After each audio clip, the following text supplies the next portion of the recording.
We are celebrating our 5th anniversary doing Educate. It started in June of the year 2000 with COVID. It was to bring Israel to America, since we couldn't go to Israel then. We've had a number of Educate's partners, well, hundreds of them actually, and I just want to mention some activities from 2 or 3 of them. The first one is the Bow Museum that Robin is very familiar with in Tel Aviv, actually has a Paramount movie about it, about Mr. Bow. The museum is run by his 2 daughters. It's coming out on September 26th in the regular movie theaters, and it's a Paramount. It's called Bow, Artist at War. So look for it. It's something really unique. Another partner is David Pomerantz, who's provided us with a number of very interesting presentations on politics and war and all kinds of interesting twists. He has a newsletter, which I would recommend to anybody to get on his mailing list. The way to do that is to go up to his website. It is realitycheckresearch.org, one big word, and just sign up. It's free, and he is a very, very astute reporter. He is on TV regularly in Israel, and is a consultant to various elements of the government, and he's from Chicago, and he's a lawyer. And we have looking forward to him presenting to us again, perhaps in a month or 2. Coming up on July 31st on this channel, we will have a presentation from IDF Brigadier General Shuki, retired. He has previously presented to us perhaps a year or 2 ago. Very interesting.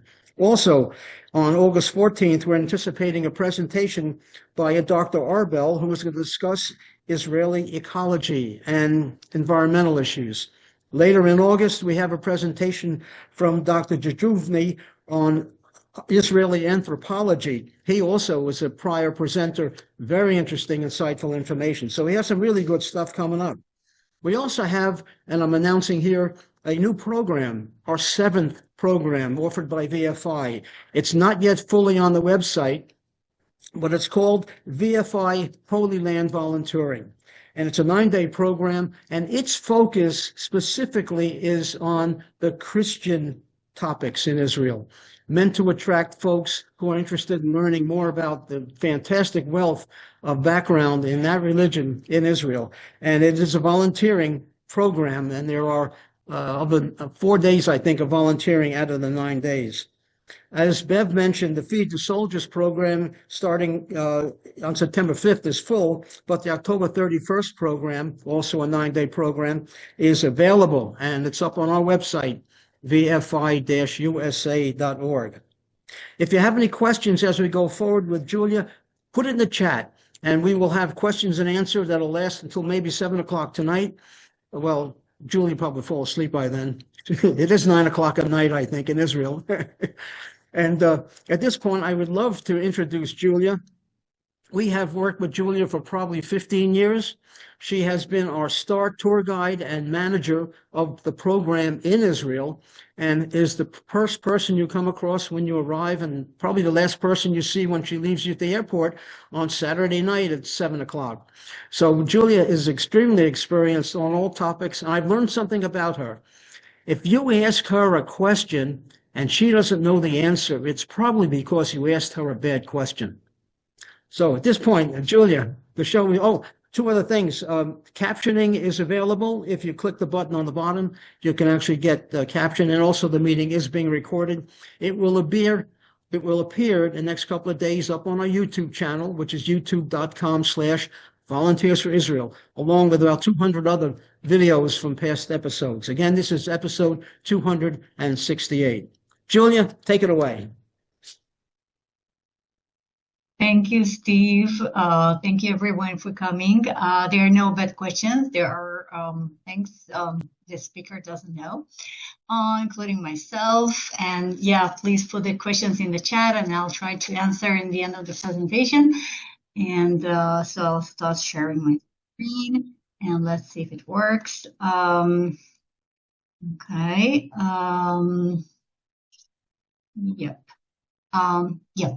Can you see my screen? Can you see some photos from? Yes, we got it. You got it? Yay. Okay. So as Steve said before, I came back from India some 2 weeks ago. We went for 2 weeks to see my son. You can see him in this left corner. This is my son and this is my daughter, and both are petting a little cow, which is very common for India. You have, cows are holy, so you have as many cows as you ever wanted all around you, and they're very friendly. So that's their favorite activity. And then you can see my daughter petting a general northern Indian landscape. That was about 12,000 feet above sea level. So very little oxygen. So that's about 2 weeks ago for me. And what you see now on the screen, this is my last activity yesterday, back to the vineyards of Latrun. This photo on the left lower corner, this is the result of a terrible fire which happened about 2 months ago. I mean, there's so many things going on, so I just, you can't follow. But that was about 2 months ago. Terrible, terrible fire around Jerusalem, and lots of the vineyards which volunteers were harvesting last summer were burned.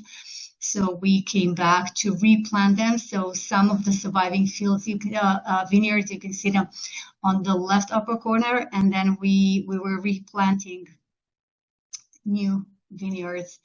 So it's difficult to see, but on the right side, these are the very, very young vines, and hopefully within 3 years we'll be able to drink the wine from here. So this is the Silent Monks Monastery in Latrun, halfway between Tel Aviv and Jerusalem, closer to the airport. I'm always excited to be there. There's something real special and magical in this area for me. So I wish the vineyards all the best. So having said that, my recent this is the presentation. This is the current topic. The Jezreel Valley. I call it the Valley of Dreamers and Warriors because for some reason, when I started thinking about it, it's just amazing how many dreamers and warriors and battles and activities and plans and fulfillment. There's so many things which happened along the history in this valley. So I made a presentation, and there's so much more to say. I mean, every figure I came across and every location, I was like, oh, this one deserves a special presentation just for itself. So this is just the tip of the iceberg.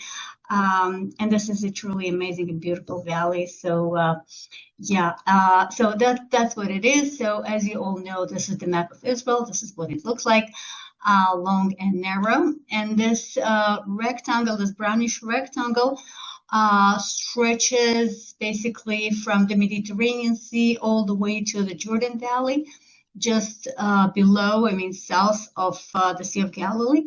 This is the Jezreel Valley.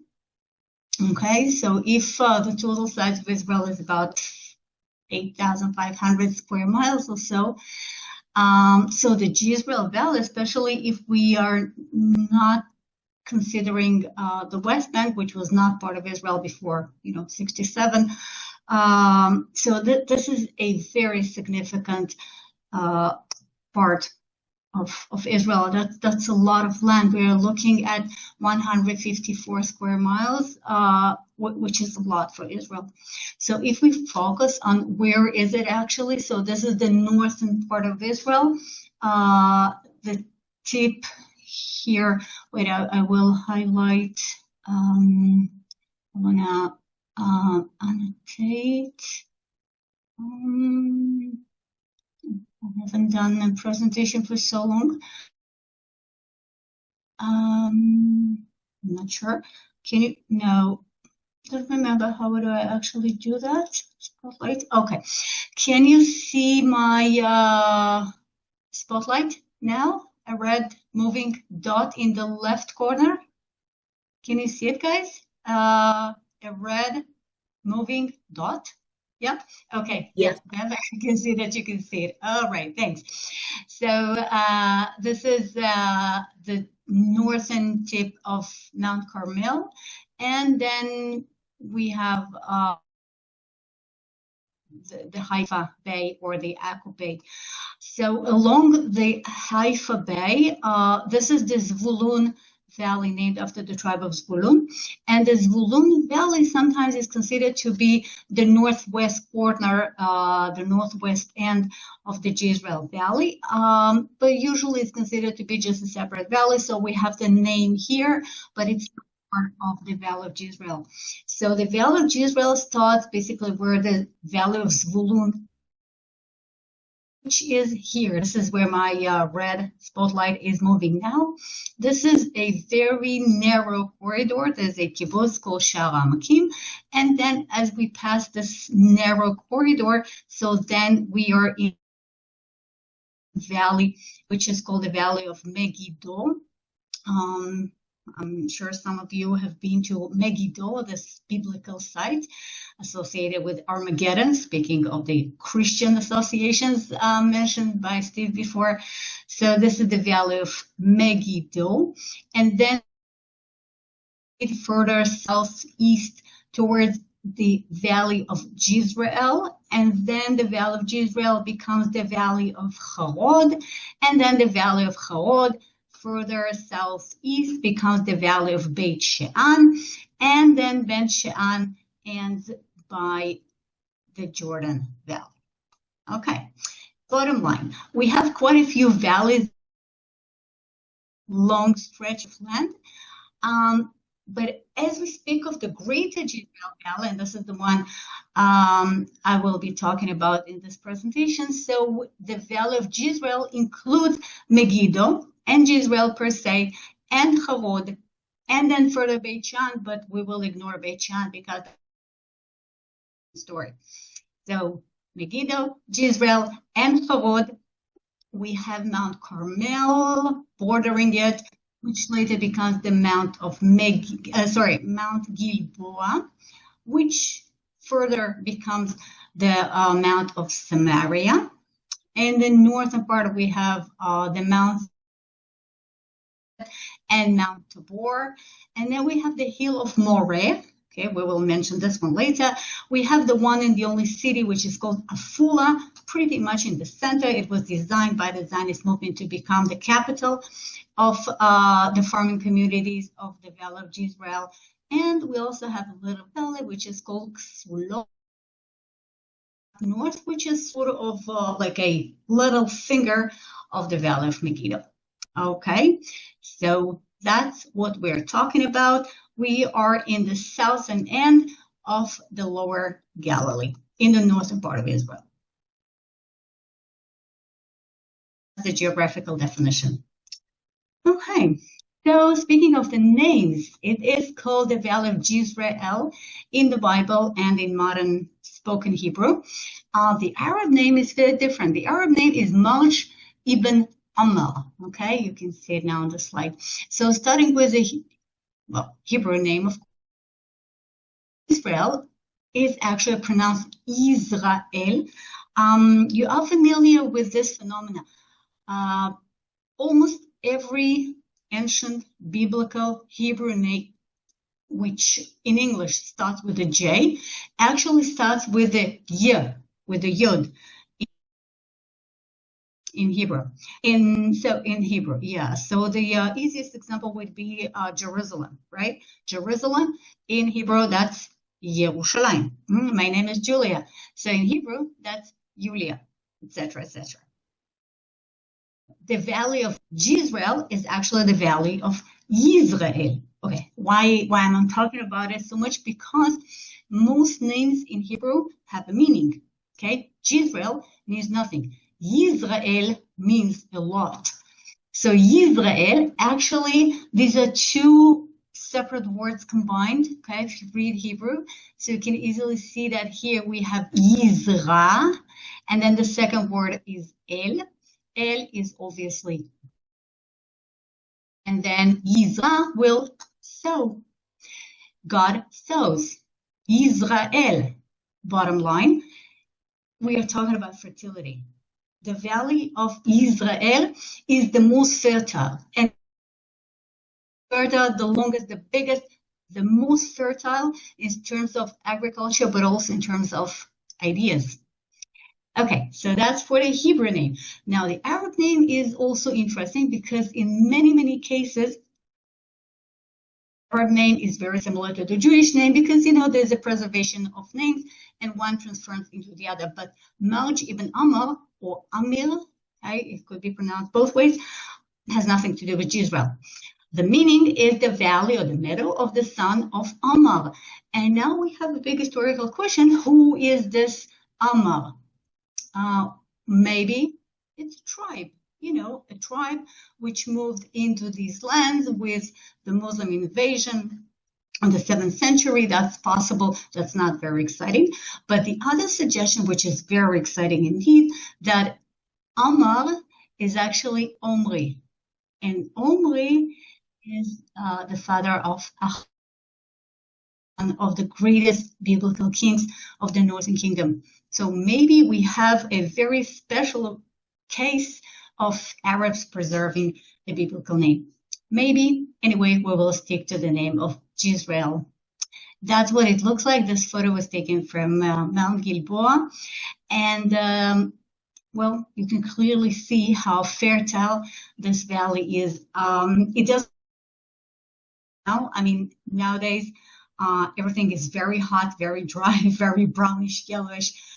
So I took an old photo, but I did want you to see how fertile this valley is and how beautiful it is, actually. You can also see the abandoned the fish ponds, and that's because this valley has an abundance of tiny little springs. Some of them are actually bigger, some of them are very famous, like the spring of Havor we will see in a minute, and others are just little and insignificant, and they created a big and very bad swamp which covered the valley of Jezreel before the Zionist movement activities.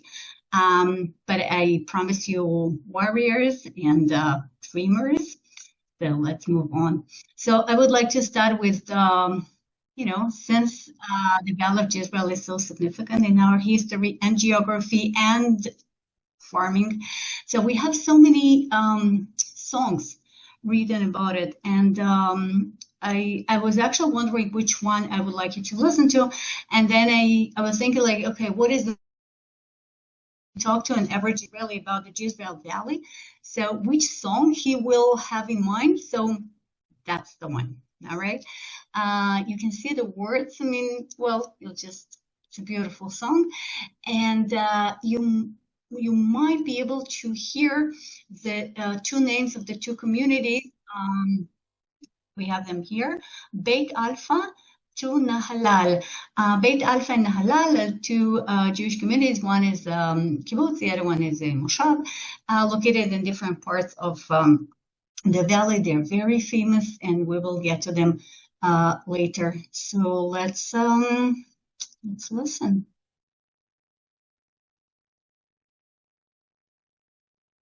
Monday.com's AI blocks are a total game changer. Excuse me if I find that hard to believe. You know that llamas are biologically incapable of lying, right? Does that come with knowledge? Monday. Sorry.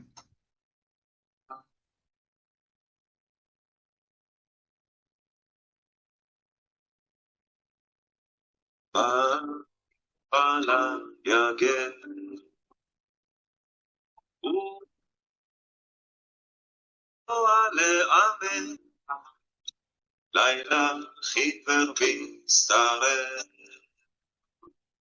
על שדות עמק יזרעאל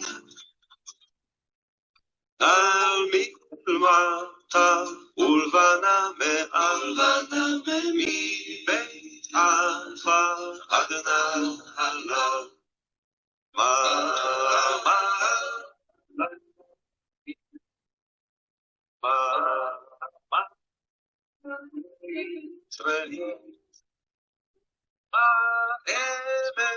ארץ תפארת אנו לך נשמרת.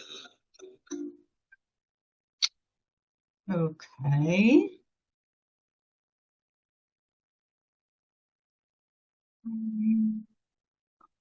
Okay, I'm wrong. Oh. Okay, sorry guys. Okay, I'm not sure what it was, but I did something definitely wrong. Okay, can you see my my screen again? The Song of the Valley? Yeah, the Song of the Valley. Yeah. Okay, Yeah. so okay, great, thanks.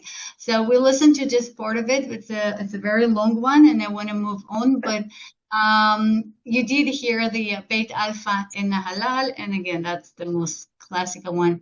So if we look at the valley through the ages, that will obviously take forever because we have events and archaeological finds starting from the Stone Age and till nowadays. So we will, just fast forward.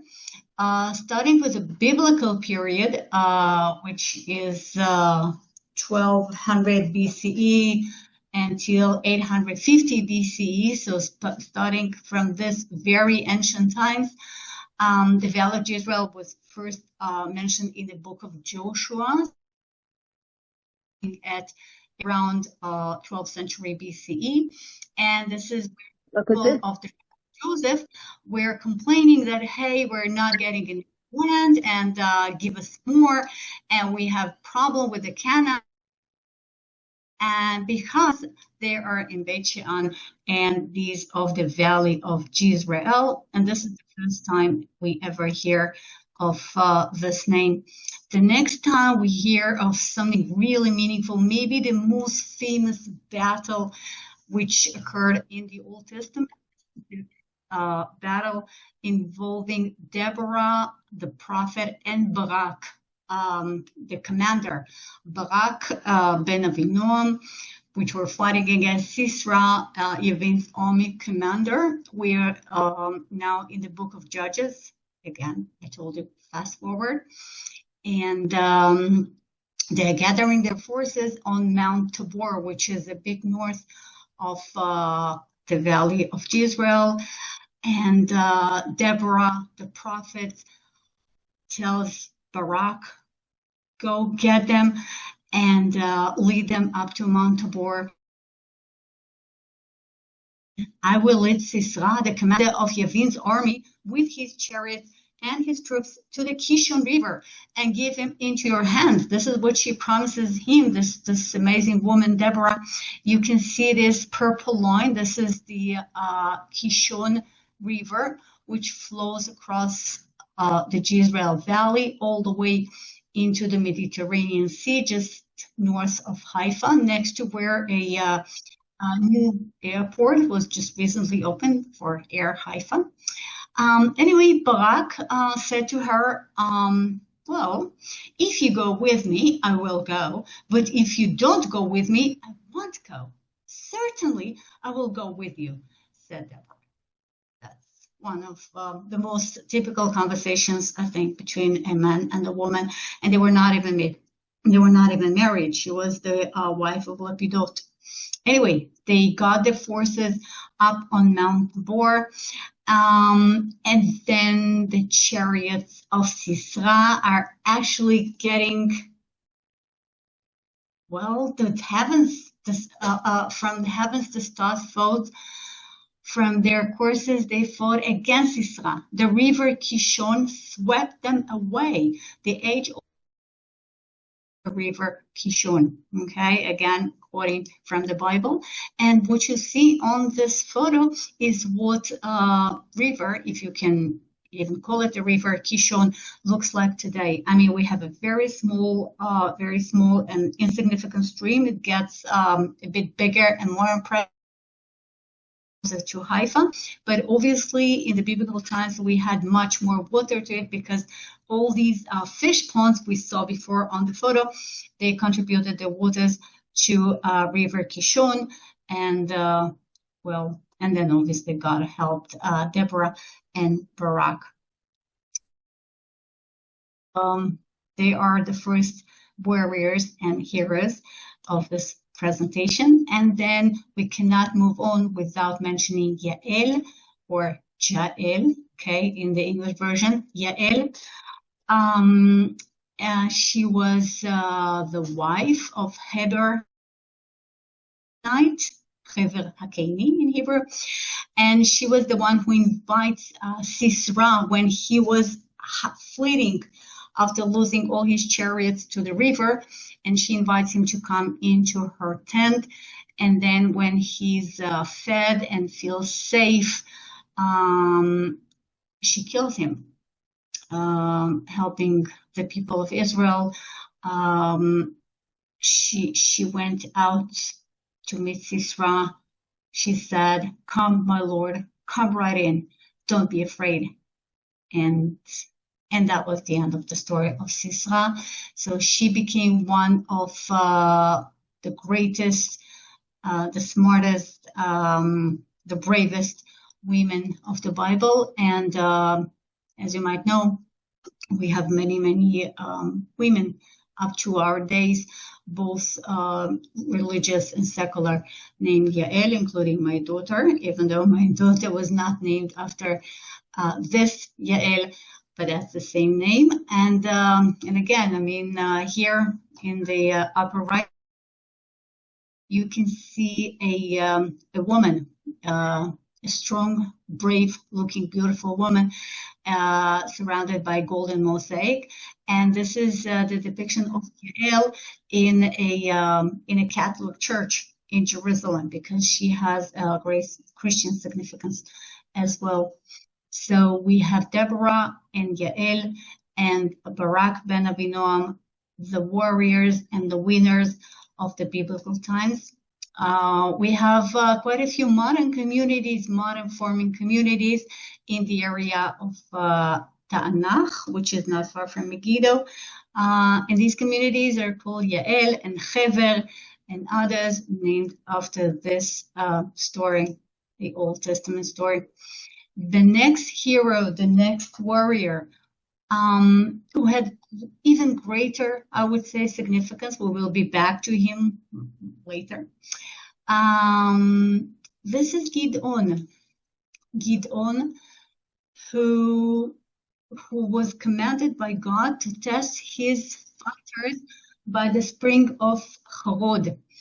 There was a war between the Midianites and Gideon, the judge, the leader of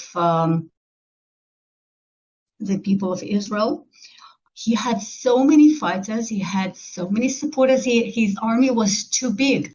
And so God told him, listen, no, it's not going to work this way. You know, you have to have few fighters and I will help you and you will win. And then the Midianites and all the others will understand that you succeeded because of my help, and it will be better for you. So here, early in the morning, Yerubal, that is Gideon, his name was changed, and all of his men camped at the spring of Harod. The camp of Midian was north of them in the valley near the hill of Moreh. If you remember, we saw it on this very first map. All right, so Gideon took the men down to the water. There the Lord told him, separate those who lap the water with their tongues as a dog laps from those down to drink. This is one of the most mysterious commandments, and we have so many rabbis and sages which were debating for hundreds of years, literally, why was this commandment made and what is the great people who drink this way or that way. Anyway, the absolute majority were kneeling, and only 300 men drank like the dog drinks, and those were chosen to be the fighters and follow Gideon into the camp of Midianites. Now, this is a very well-known story. Myself as a child learning about it in the middle school or maybe even elementary school, I'm not sure. And then we'll learn about it again during the tour guides courses. It's so well known, and somehow it was a puzzle to me. I mean, I was always wondering about why drinking. And then during COVID, me and Noam, my son, went hiking in a valley which is located. It's called. It's a beautiful valley, sort of between Jerusalem and the Dead Sea. And as we were sitting down by the water, we saw this picture. You see, there is a dog in the water, licking the water. I mean, being a dog, which is exactly what the warriors of Gideon did. And you see all these goats, and the goats, they're standing on their front legs. They're actually kneeling. And for me, I don't think I ever saw it before. Maybe I did, but I never noticed. But over Gideon and his followers, that's something they saw so many times. And personally, I'm sure this is the reason for that story. I mean, dog is a fighter, is a hunter, and the goats are just being goats. And you don't want your warriors to behave like goats. You want them to be the predators, not the prey. So I was really excited about this personal understanding of the story. But Gideon is the warrior, is the hero of that story, of course. So he had 300 only, which behaved like the predators, and they went with the trumpets and the torches, and they surprised the Midianites who were already uncertain about their victory, and they're winning the battle, and they free the tribes of Israel from the Midianites many years. So Gideon is a biblical hero, but he became a hero and a symbol all the way into the British era. So we will be back to Gideon. Don't forget about him. But for now, he is a biblical winner. The test with the drinking this other way took place at the spring of Harod, one of the biggest springs which are still around in beautiful national park. I will show you a picture in a minute. And this very same spring, because it could provide a lot of water for big armies, became the battlefield of the so-called Battle of Ein Jalut. So we have a few heroes here, but it's not so much about the people, but it's what happened, or better to say, not happened as a result of the battle. So this battle is the whole. But I will only say that the spring of Harod is the place where the Mongols were defeated by the Mamluks, the Arab Muslim. If that wouldn't happen back in 1260, so continue their movement towards the center of Israel into future Tel Aviv and Jerusalem, and down south all the way to the Egyptian, to Egypt. And that would result with Mongol presence, Mongol empire controlling the area. And then probably we would all have like narrow Chinese sort of eyes, and we would become slaves of the Mongol empire. And that could change the entire flow of history. So the Battle of Ein Jalut by Ein Harod resulted with us not being Mongols. So I had to mention this. That's what the Harod Spring National Parks look like. Just beautiful grass lawns and little ponds for kids. And here on the right, this is the natural cave with a little spring in. Much bigger and stronger back in the days, but this is where the army of Gideon was assembled. Nearby, literally across the valley, we have another hero. I mean, she tends to be forgotten, and I think she deserves more. Her name is Abishag, and she was a Shunammite. Shunammite meaning that she came from a community called Shunem, And this Shunem is well identified. Actually, today it's called Sunem or Sulem. It's an Arab Muslim community, but it's definitely the same location. Avishag came from. Avishag was a young and beautiful young woman, and she was brought to King David when he was old, and he was always cold. So she was literally brought just to hug him and be a human blanket.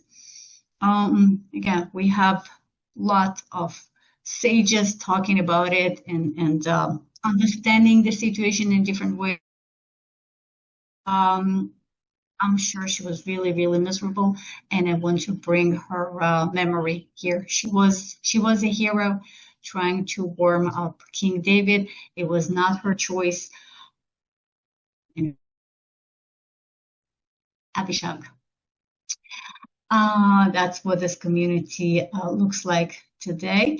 And down below, you can see a bunch of Orthodox people praying by what is believed to be maybe the house of Abishag before she was taken to the palace in Jerusalem, and also the house of a widow, which her only son died, and then he was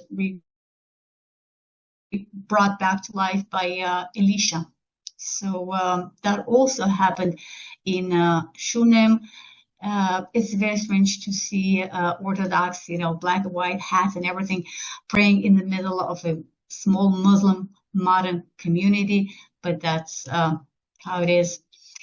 Our next hero, and again, we can't drive across the Valley of Jezreel. We can't look at the Valley of Jezreel without thinking of him, and this is Prophet Elijah. Prophet Elijah, who slaughtered the prophets of the Baal and the Asherah.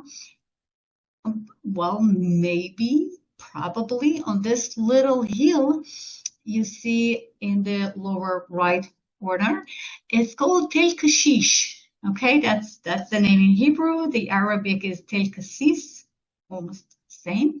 Kashish means an old man. Okay, that's one of the words. Maybe you are familiar with Yad LaKashish in Jerusalem. So that's Tel Kashish, and this is believed to be he slaughtered the prophets of the Baal and the Asherah after proving them who is the right God, after the fire came from heavens and consumed the sacrifice meat. Another great hero. We all familiar with Prophet Elijah, of course. Him every Seder. We invite him or put a chair for him on every breath. And yeah, probably he is the most significant, the best known prophet, biblical prophet. He's part of our daily life, right? At least yearly life. So this is Prophet Elijah. And immediately after this great victory and after slaughtering the prophets of the Baal, he ran all the way.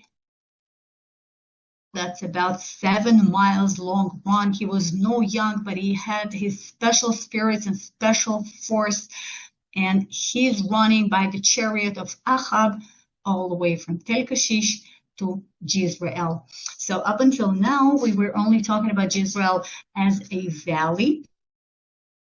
This valley is named after a community, a town, which was right where we are standing. So this photo was taken a few days ago from Jezreel, the biblical community of Jezreel. You don't see the community. Nothing survived, but it was right on this hill overlooking the valley. This is the Valley of Jezreel. You can see that it's not as green as it was on the first photo because this photo is, now midsummer. And this green area here, it's, I'm not sure what it is. I can't recall. Avocado, maybe? I'm not sure. I'll check tomorrow. Anyway, this green area is located next to a in the modern road, which is called the junction of Navot or Nabot.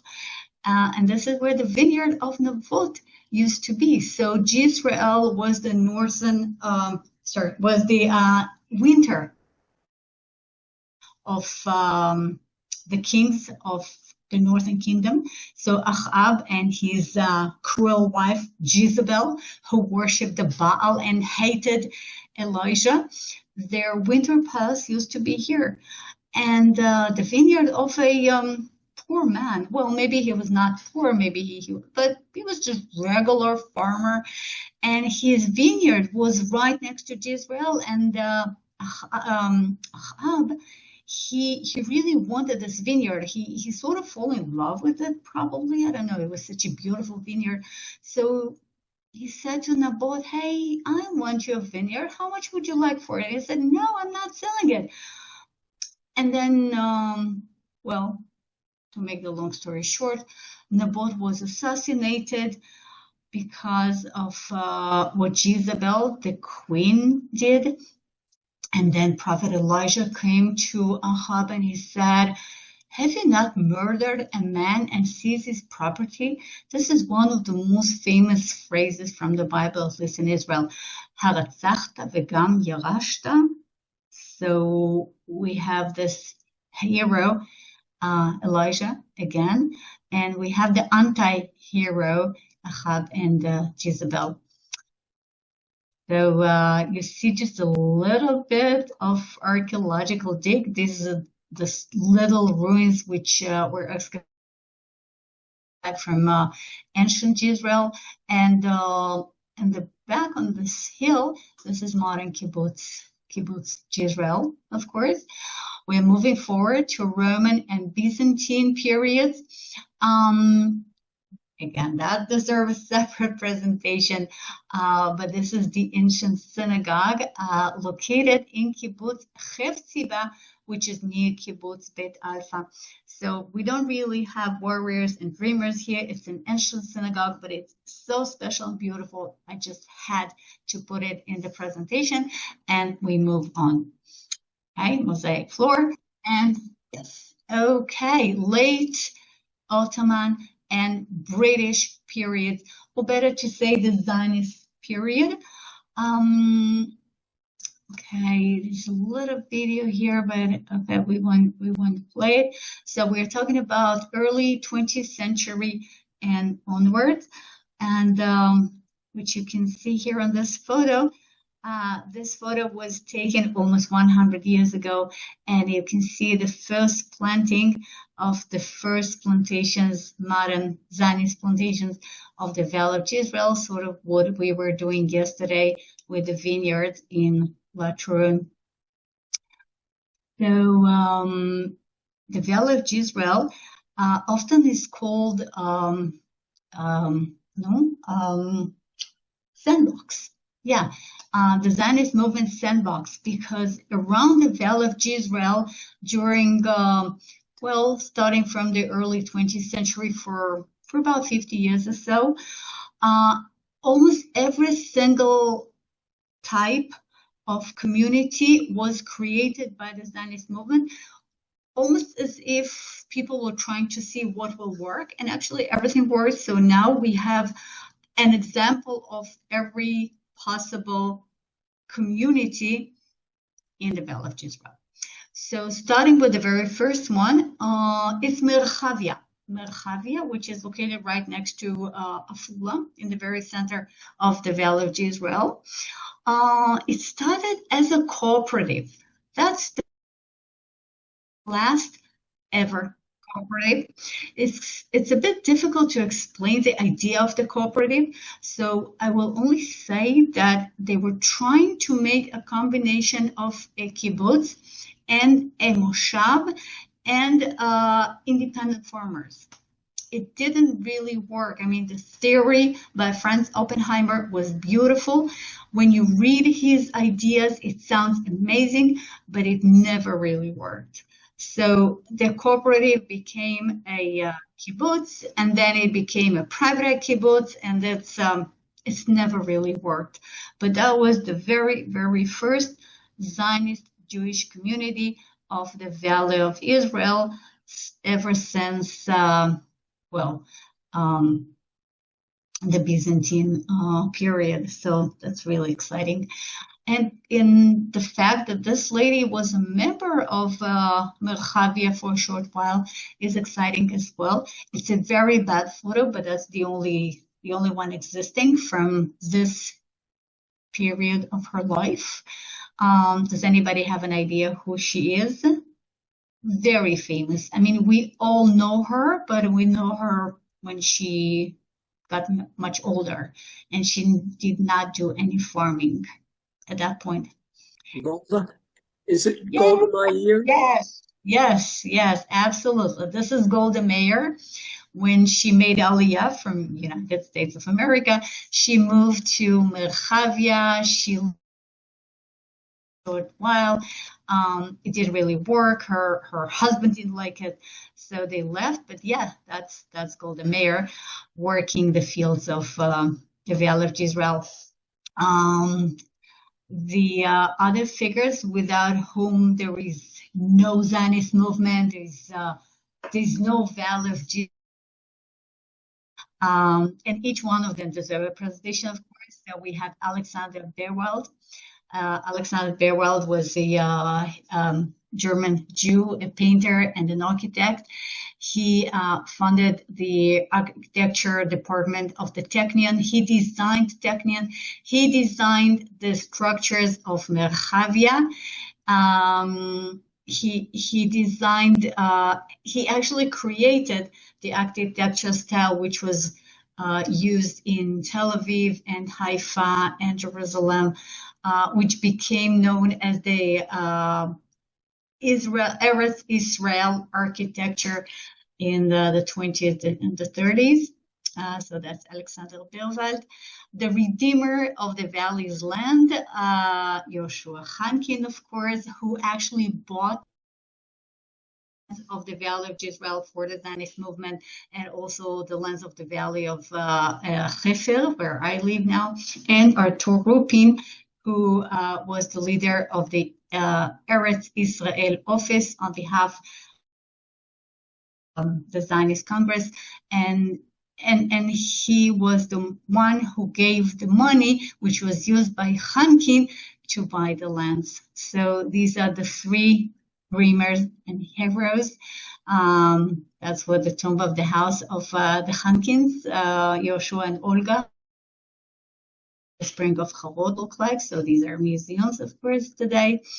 And the first moshav, the first workers moshav, the workers community called Nahalal, 1921, 10 years after Merchavia, the first moshav created. Not okay, kibbutz exists for 10 years now, not in the valley, kibbutz Gania, but that's the first moshav. So the land belongs to the people. The land belongs to,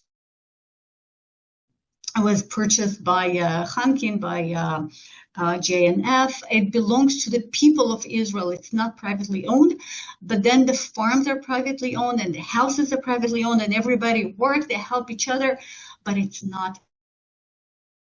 Okay, that's a very important difference. These are the ideologists, and Richard Kaufman, who later designed many other communities. He is the architect.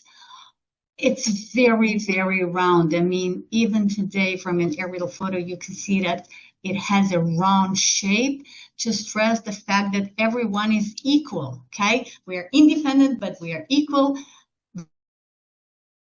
It's not a kibbutz. It's as close as possible, but it's different. We have a long list of people, very famous, notable residents of Nahalal, including military officials, including people of art and comedians, and it's just incredible how many famous people, including politicians, etc., live or lived in the past in Nahalal. And there's one, again, people tend to forget, historians tend to forget women. So here she is. Her name is Deborah, and she was married to Shmuel, and their last name was Dayan. And they had a son whose name is obviously Moshe. So Dayan, and that's something many people are not aware of. He was the second child born in the first kibbutz called Tanya by the Sea of Galilee. So when he was born, her mother, Deborah, she was really unhappy with before she was a mother, she loved the idea of kibbutz and sharing and everything. But when she became a mom, she wanted to be a mom, and she could not be actual full-time mom because she lived on a kibbutz and then she had to work, and So actually, thanks to her, the young family left, and they were among the founders of. So thanks to her, we have moshav, which later became a very, very common way of very, very common type of community. So the graveyard in Nahalal is like a national pantheon, and obviously the founders, Moshe Dayan himself, and they are buried there. But we also have another very famous figure, needless to explain. This is Ilan Ramon, of course, the first Israeli astronaut who was killed in 2003, right, when Columbia exploded.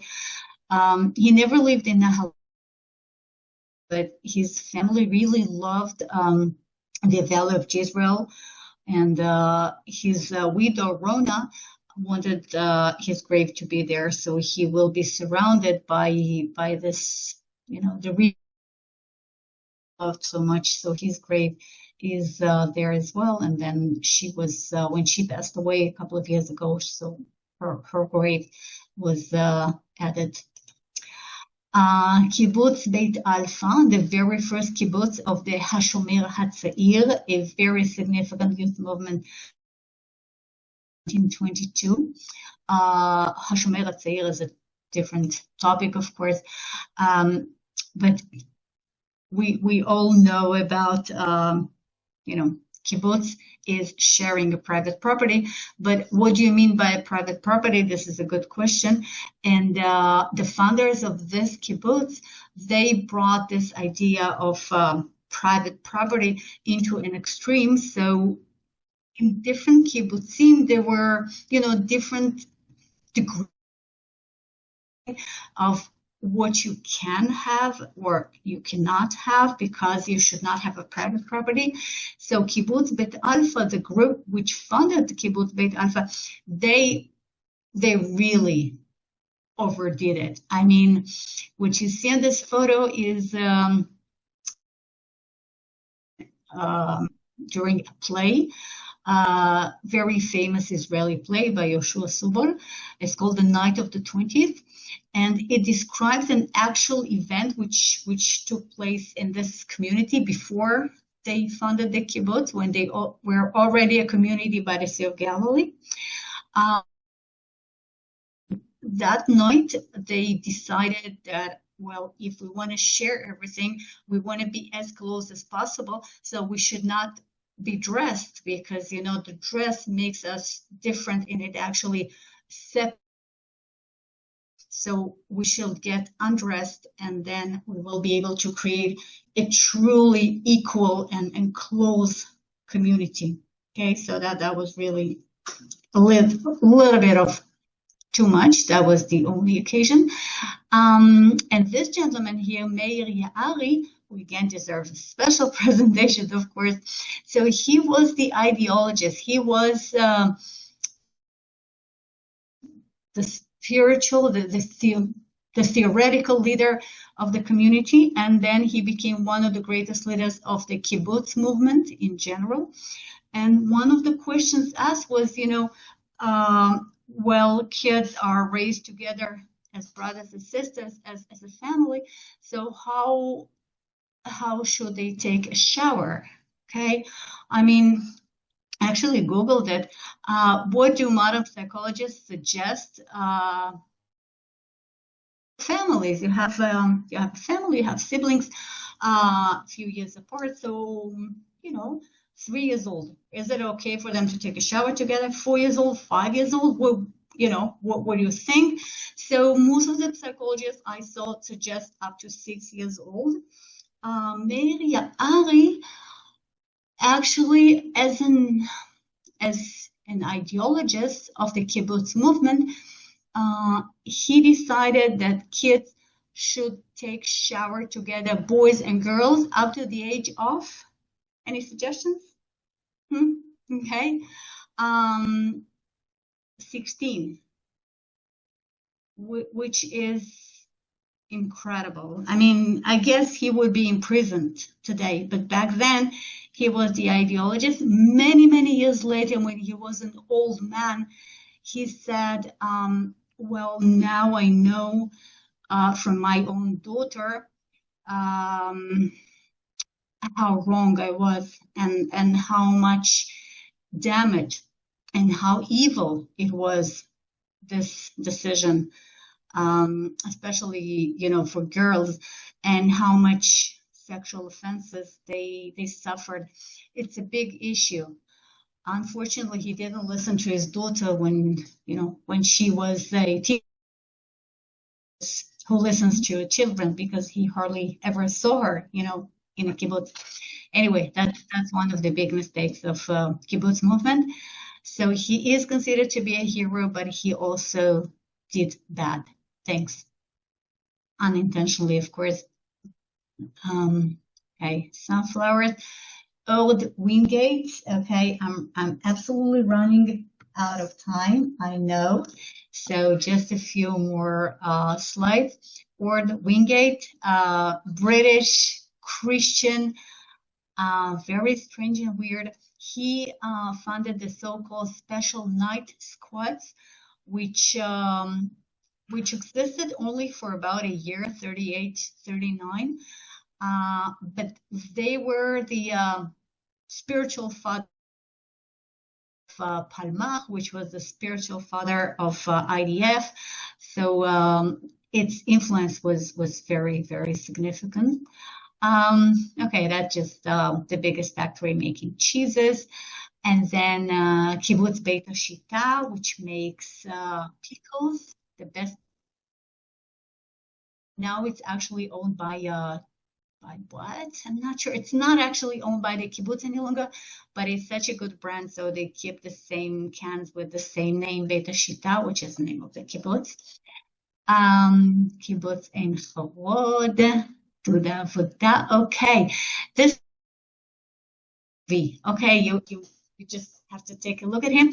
That's very interesting. That's something most of us are not even aware of the existence of a difference, but there used to be a great difference between a kvutza and a kibbutz. Okay, nowadays we call it all a kibbutz, and there's no difference. But okay, so the very beginning of kibbutz was a very small community, like a family. And this gentleman here, he said, no, you should not keep it small. You should not look at it as a family, because we actually want to make the world-sized kibbutz. We want everyone to become member of a kibbutz, because kibbutz is communist, and we actually want communism to be, it's the best way, right? As long as you don't force anyone. So we should not look at a community as a circle, okay? Because circle, that was called kvutza, like group, okay, small community, and small community is not as good as the line, okay? So the big argument, the big debate, the line versus the circle. So the line, which is, you can always add more and more people, and the line will grow bigger and bigger and bigger. So actually this way won, and the absolute majority of the communities, like communal communities, were big.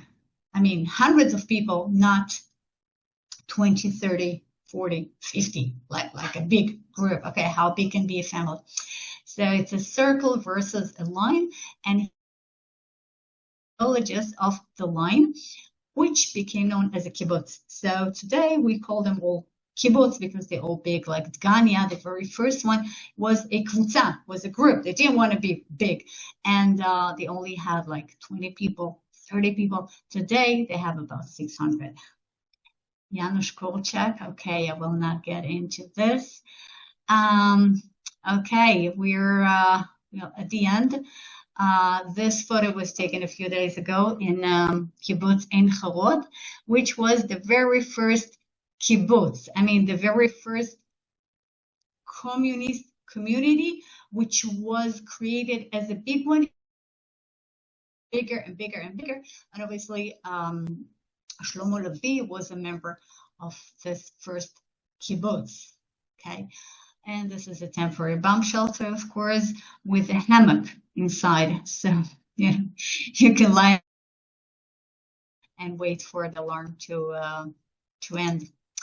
That was a surprise for me. I didn't know there is a kfir, which is an old type of an airplane, was placed a couple of years ago in the kibbutz. Just an initiative of an old member of a kibbutz. Son and okay, his name is Yishai, and his son, his grandson, and his granddaughter are pilots, and he used to belong to a very famous and special unit the early days of the IDF, and he convinced IDF to give him a airplane as a gift. So that airplane was placed in kibbutz Ein Charod recently, and this is the tower. It says, Hachita tzomachat shuv, the wheat grows again, which is a phrase from another very famous song written after the Yom Kippur War. Wheat grows again. It became synonymous to life goes on. So it was written on this tower after October 7, flags, which are the flags of the hostages, and Hachita tzomachat shuv, the wheat grows again, which is, there is hope. So I thought that's where I want to finish the presentation with back to reality and back to modern, and what is going on, what was going on, and we have our hope. So thank you for joining me. Thank you so much.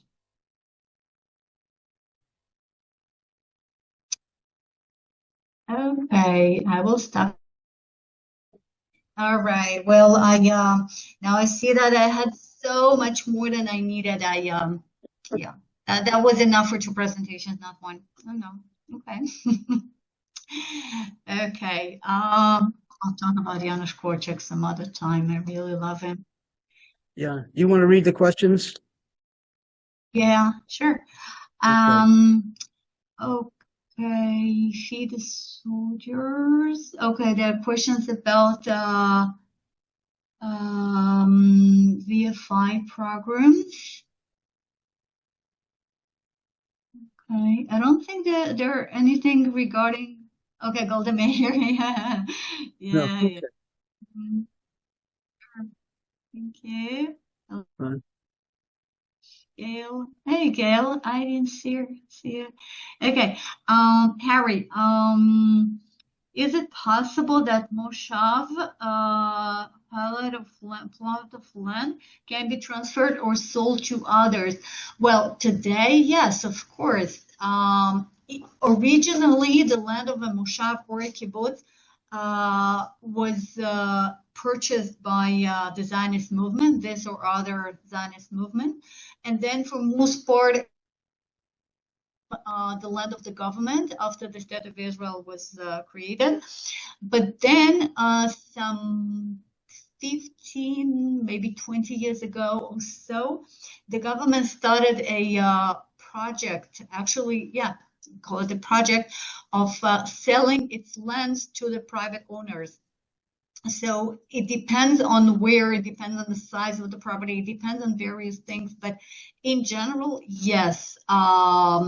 Typically, if you're a farmer, buy your plot of land, or if you live in a moshav, like I live in a moshav, I don't have a farm, but I do have like a small plot of land with my house. So quite a few years ago, we had to pay money to the government, and then this plot of land was registered as our private land. So yes, it is possible today. Yeah. Follow-up. Yeah. Hey. Follow-up. Hey, Gail, how are you? Okay. Good to see you. Gail, what were you saying? Did you say there was a follow-up question? Hey, Ilana, you're back. Hey. Neely and I are back. Oh, hey, Neely. Great, both of you look great. Thanks. I'm red. I just walked far. I'm overheated. Oh, it's hot, not just here, huh? It's like 98.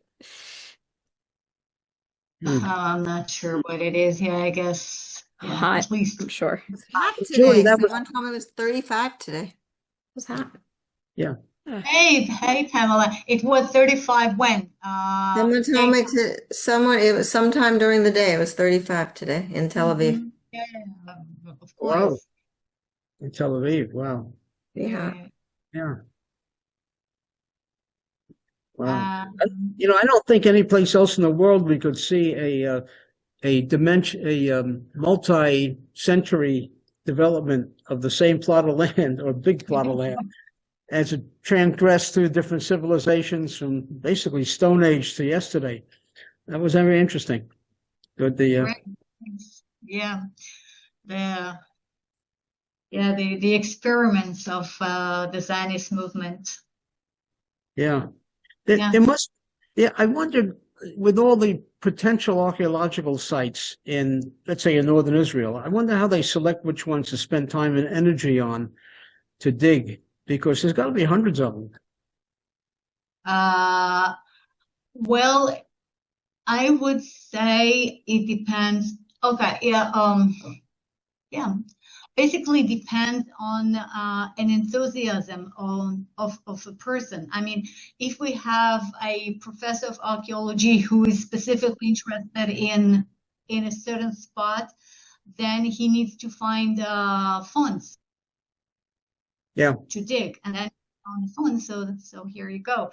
Or sometimes it's the opposite. Like there is someone who can provide the funds, and that someone is, specifically interested in this area, so then he will find a professor of archaeology.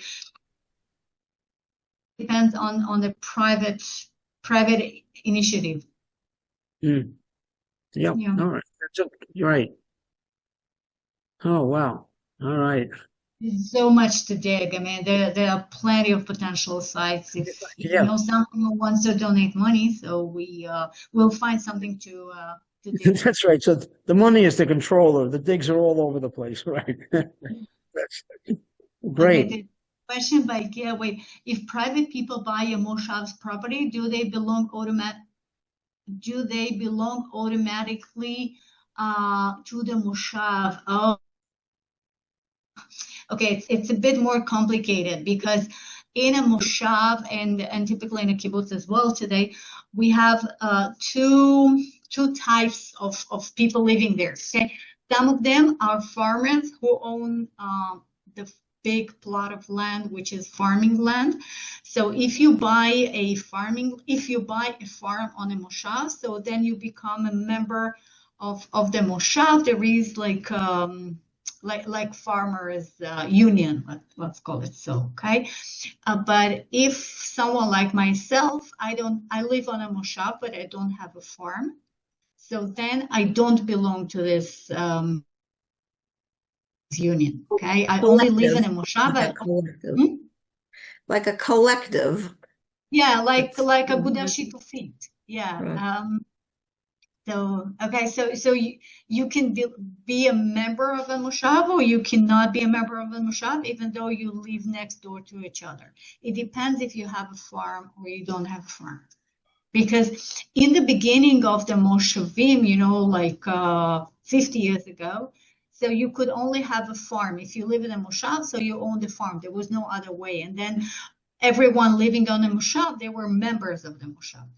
And then in late 70s, farming became not, you could make money in other ways, and farming was not so profitable.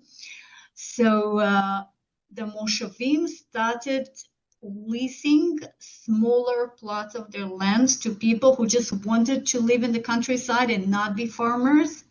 And then it developed further. So today, the absolute majority of people living in a moshav, they don't actually do any farming, and they don't actually have any farm. Okay, so like I live in a moshav. We have about 350 families living here. Okay, out of them, 80 or so families have a farm. All right, so they belong to this cooperative, let's call it. The others don't belong to it. And out of the 80 families or so, we have only about 5 or 6 families who actually work in agriculture, and they actually, that's their source of income. So that's the percentage. My current rabbi rented a home in Bet Zite. So he was not a farmer, but he and his wife and his younger kids. Yeah. Well, Beit Zite, it's even more extremely non-farming than where I live. Well, it was a shock to me because I have friends there, and it was like, well, we lived in Bet Zite in Israel, and oh my goodness. It's beautiful. It's a beautiful moshav. It's a beautiful location. It's also Jerusalem. It's sure. Small world of all the moshavs there. Okay, Gail has another question. So if you use the dairy farm's milk to cheese, the cheese maker doesn't belong to the moshav. Well, it depends. I mean, like in the moshav next to me, Tzava Roeh, there is a dairy farm, and they make cheeses. It's a big dairy farm, and they make lots of cheeses, and they are members of Tzava Roeh moshav. But the absolute majority of the cheese you buy in a supermarket is made by Tnuva, and Tnuva used to be owned by a group of kibbutzim and moshavim, and then it was sold. So now actually it's privately owned, and the milk comes from various farms all over Israel. Okay. All right. Yeah, that was a lot of it. It's complicated, and really it also depends. Like the answer depends on when. 100 years ago, 50 years ago, now it's very different. All right. I'll have to watch the recording, Steve. It's recorded, right? Okay. It's recording. I will have to make at some point. I'll have to make another presentation with stuff. I just didn't have time to further. Okay, Ilana, you look happy, so hopefully the appointment went well. It went okay. It's gonna physical therapy is gonna be expensive, but we're good. I got the ankle braces removed. Yay! The ankle bracelets, what? Yeah, don't worry about it. Don't even begin to explain. Don't even worry about it. Don't worry. Wait a minute, I want to see your two hands It up went like pretty this. good. I want to see your two hands up like this. Why? She's shoplifting again. What? No, kidding. They're picking on you, Ilana. See you about putting on bracelets from a police department. Right. Oh. Okay. Well, I think we are in schmooze session. Okay. Thank you so Julia, much, Julia. And thank you for handling that lady the other day who had the children coming back to Israel to volunteer. Oh, Yeah. yeah, they will be volunteering en route starting Good for you. from this Sunday. Yeah, Perfect. yeah. Thank you. Yeah, thank you for handling Made the that. match, and Yeah. I hopefully. will. I'll have to. I'll give you a call tomorrow just to discuss a bunch of things that we got cooking in the morning. So. Okay, Very no problem. Okay. Thank you, Good night, Julia. everyone. Julia, let me know Thanks, if you're going Julia. to be in Tel Aviv at all. All right. Good night. Julia, Lila let me Tov. know if you're going to be in Tel Aviv at all. I haven't seen you for a while. Good to see Lila you. Tov. Good to see you, Julia.